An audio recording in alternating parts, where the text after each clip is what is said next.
We did just finish the Seven Sisters Waterfall trek. It's a short excursion with Norwegian Getaway.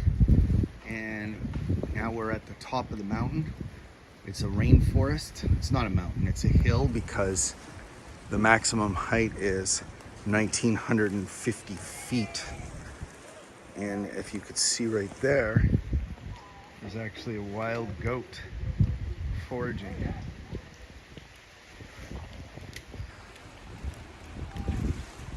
The rain has stopped. It's been raining all morning.